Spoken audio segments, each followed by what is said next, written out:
ভাইজান হুজুর কেবলা আব্বাস উদ্দিন ভাইজান সিদ্দিকী হুজুর, হ্যাঁ, এনার যখন চারিদিকে যশ খ্যাতি সব মানে ছড়িয়ে পড়ছে গোটা ভারতবর্ষে, পশ্চিম বাংলা জুড়ে গোটা ভারতবর্ষের, আমি তো গোটা ভারতবর্ষের বিভিন্ন জায়গায় যাই, কিছু মনে করবেন না ভাই, যেন গর্ব না হয়ে যায়, অহংকার না হয়ে যায়।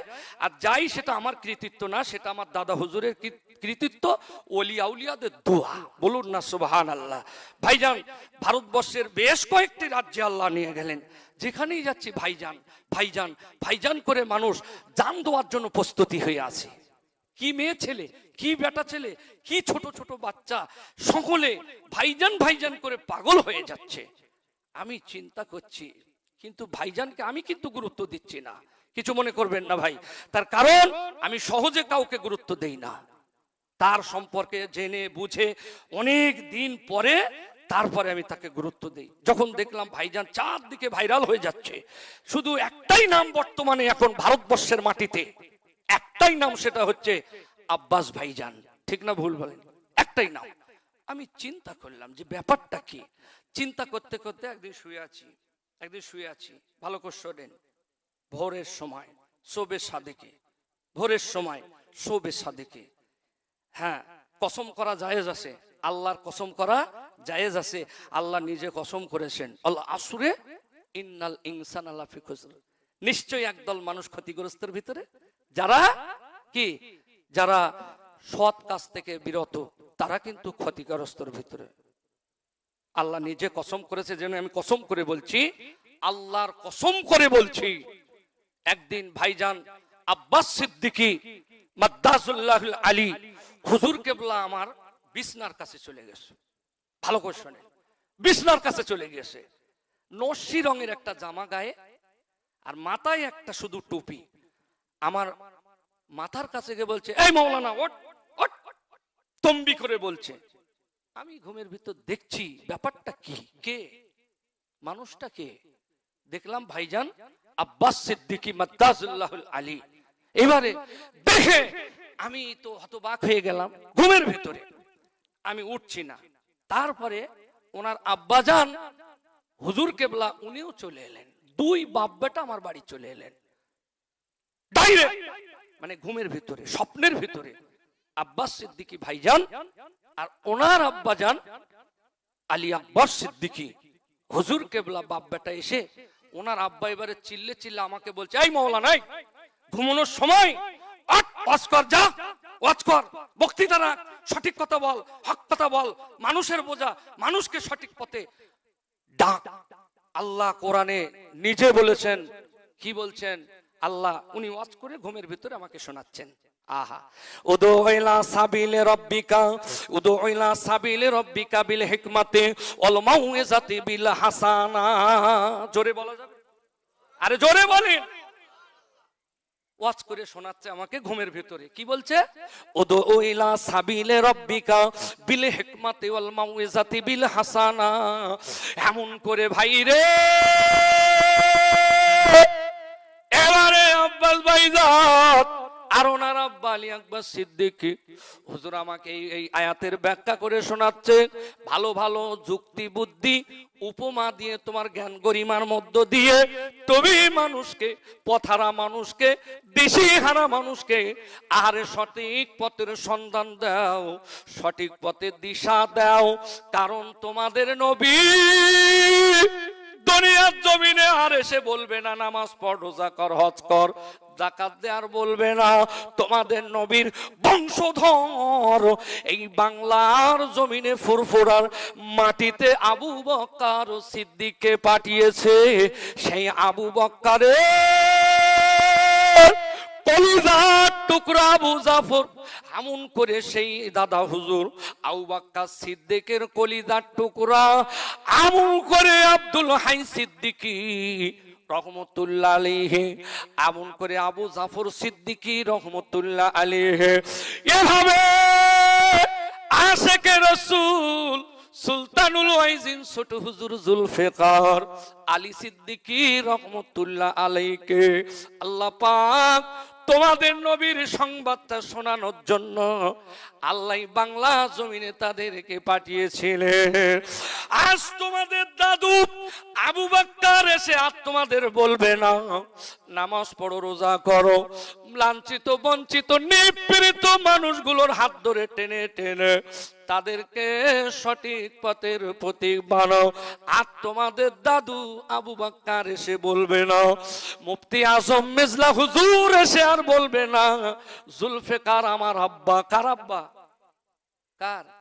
আলী আকবর সিদ্দিক, অর্থাৎ আব্বাস সিদ্দিকী হুজুরের কে আব্বা জান হচ্ছেন।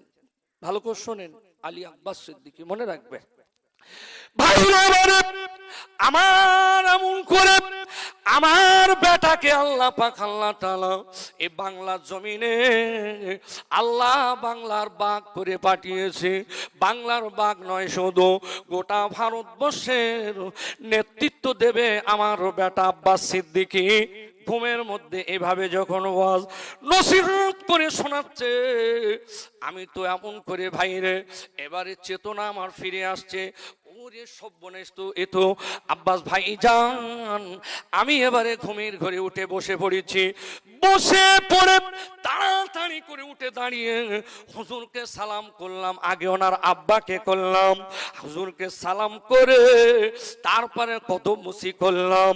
এবারে আব্বাস ভাইজানকে যাই হাতে হাত রাখতে যাব, ওই সময় আব্বাস ভাইজান মুখটা মুসকে হেসে বললেন, ভাই তুমি আমাকে গুরুত্ব দাওনি, তুমি তো আজকের বক্তা নয়, তোমার সঙ্গে আজকের থেকে বিগত 15 বছর আগে আমি প্রোগ্রাম করেছি এমন করে হাওড়া জেলার জমিনে।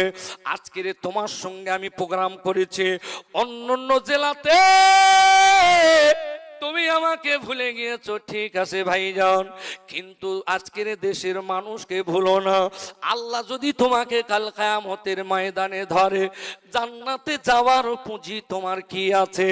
এমন করে আমি কি বলবো, আমি নামাজ পড়েছি, রোজা করেছি, হজ করেছি, দান খায়রাত করেছি, মা বাপের সেবা করেছি, আল্লাহর জান্নাতে আমি যাওয়ার উপযুক্ত হয়ে গেছি। না না না না না না, হজ করে নামাজ পড়ে রোজা রেখে দান খায়রাত করে জান্নাতে যাওয়া সম্ভব হয় না। জান্নাতে যেতে গেলে একজন মজলুম ব্যক্তিকে তাকে বাঁচানোর দায়িত্ব তোমার। যদি তাকে অত্যাচারের হাত থেকে বাঁচিয়ে তাকে যদি একটু সুন্দর সঠিক পথ দেখাতে পারো, আল্লাহ পাক তোমার জান্নাতের পথটা দেখিয়ে দেবে।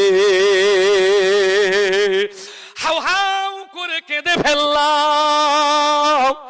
আল্লাহর কসম করে বলছি, আমার ভাই মেহের ভাইরা কত টাকা আমাকে দেবে, এমন করে টাকার জন্য আমি কাল সারা জমিনে আসি না, কিছু মনে করবেন না। আমি জলসা করলে বর্তমানে এখন আমাকে 12 থেকে 14,000 টাকা দিচ্ছে, চাইতে হয় না বাবা। কিন্তু আমার মেহের ভাইদের এই প্রোগ্রামটায় আসি, আমি কিন্তু টাকার জন্য আসি না। তাহলে কত টাকা আমাকে দেবে? তার জন্য আমি একটা মিথ্যা কথা বলে যাব, মিথ্যা ঘটনা আপনাকে শুনিয়ে যাব। এই দুনিয়াটা শেষ নয়, এরপরে এর আগেও দুনিয়া রয়েছে। এর আগের দুনিয়াটা আমরা এখন বর্তমান যে দুনিয়ায় আছি, এর আগে আর একটা দুনিয়া ছিল, সেখানে ছিলাম। ওই দুনিয়াটার নাম হলো আলেমে ও ভাইরা, এমন করে আলেমে রুহু, যে জায়গায় রুহু ছিল, রুহুর জগৎ। আর এই যে জগৎটা এখন আছি, এই জগৎটার নাম হলো পার্থিব জগৎ, অর্থাৎ পৃথিবীর জমিন। আর এর পরেও একটা জগৎ রয়েছে, ওই জগৎটার নাম হলো আলেমে বারজাখ, অর্থাৎ আখিরাতের জগৎ, কবরের জগতে আমাকে যেতে হবে। হবে কিনা?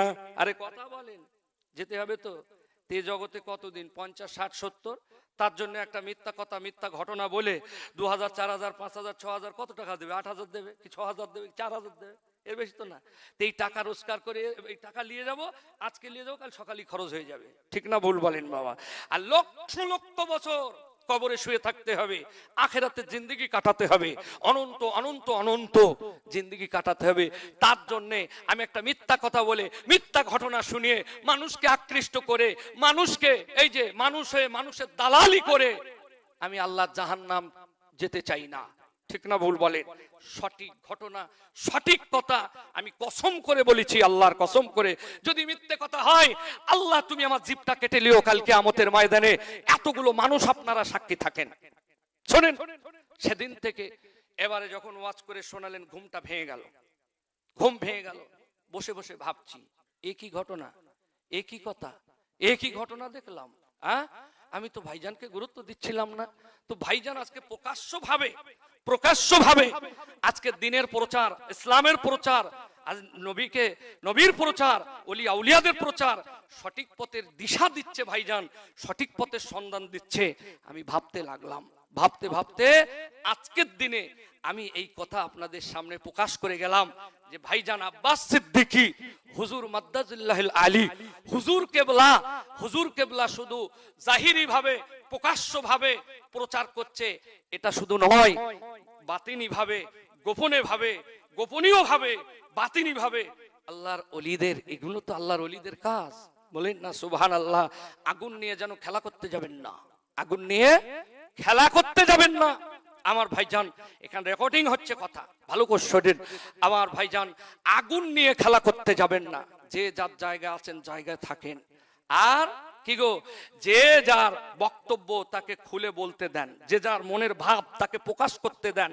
যদি তার পেটে খিদা থাকে, ক্ষুধা যদি থাকে, অন্ন বস্ত্রের অভাব যদি থাকে, শুনে বুঝে যদি তার পাশে দাঁড়িয়ে অন্ন বস্ত্র, খাবার, বাসস্থান, খাবার যদি দিয়ে তাকে সন্তুষ্ট করতে পারি, তাহলে আমার মনে হয় একটা অশান্তির জায়গা সৃষ্টি হতে পারে না। ঠিক না ভুল বলেন? তাহলে সেই একটা কথা আছে না ভাই, ভাত দেওয়ার কথাটা একটু খারাপ ভাষায়, তো এই জন্য আমি বলতে পারছি না ভাই। কথা ভাত দেওয়ার বেলা নয়, চোখ রাঙানোর বেলা আছে। ঠিক না ভুল? আমি একটু ভালো ভাষায় বললাম ভাইজান। তাহলে চোখ যেমন রাঙাবে, ভাতও তেমন দিতে হবে, কাপড়ও তেমন দিতে হবে, তাহলে আপনার স্ত্রী আপনার চোখ রাঙানোটা সহ্য করবে। ঠিক না ভুল বলেন? সহ্য করবে।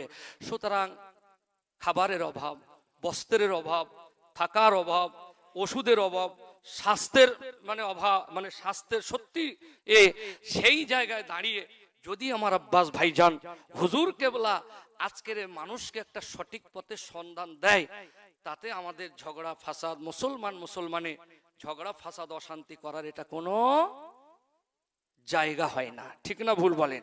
তাহলে আমরা কি, আমাদের আল্লাহ এক, নবী এক, কাবা এক, কোরআন এক, আমরা মুসলমানও এক।